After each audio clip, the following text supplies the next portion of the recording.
দেশ বিদেশের বাছাই করা খবর নিয়ে সর্বদাই সত্য সন্ধানী ই নিউজ ভারত।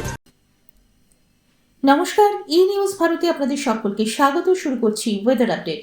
পূর্বাভাস ছিল উত্তরে হাওয়া এবং লা নিনার জোড়া প্রভাবে চলতি বছরের শীতের ইনিংস লম্বা হবে, কিন্তু ডিসেম্বর শেষ হতে চলল, এখনো জাঁকিয়ে শীতের দেখা নেই দক্ষিণবঙ্গে। আবহাওয়া দপ্তর বলছে আগামী 7 দিনে দক্ষিণবঙ্গের তাপমাত্রার বড়সড় হেরফের হবে না, উল্টে তাপমাত্রা কিছুটা বাড়তে পারে।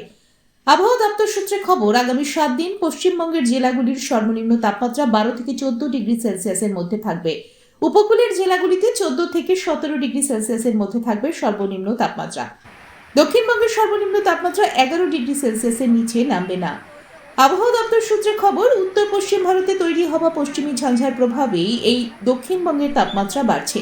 পশ্চিমী ঝঞ্ঝার পুরোপুরি প্রভাব না কাটা পর্যন্ত তাপমাত্রা নতুন করে নামবে না দক্ষিণবঙ্গে। কোথাও কোথাও আংশিক মেঘলা আকাশ থাকলেও বৃষ্টি হবে না, সর্বত্রই শুষ্ক আবহাওয়া বিরাজ করবে। অন্যদিকে উত্তরবঙ্গের শীতের দাপট থাকলেও তাপমাত্রা খানিকটা বেড়েছে। দার্জিলিং সহ সংলগ্ন পার্বত্য এলাকায় সর্বনিম্ন তাপমাত্রা 6 থেকে 8 ডিগ্রি সেলসিয়াসের মধ্যেই থাকবে। ওপরের দিকে 5 জেলার তাপমাত্রা থাকবে 9 থেকে 13 ডিগ্রি সেলসিয়াসের মধ্যে। আজ কলকাতায় প্রধানত রৌদ্রোজ্জ্বল দিন। আজ কলকাতা ও তার পার্শ্ববর্তী অঞ্চলে দিনের সর্বোচ্চ তাপমাত্রা 25 ডিগ্রি সেলসিয়াস, সর্বনিম্ন 16 ডিগ্রি সেলসিয়াস।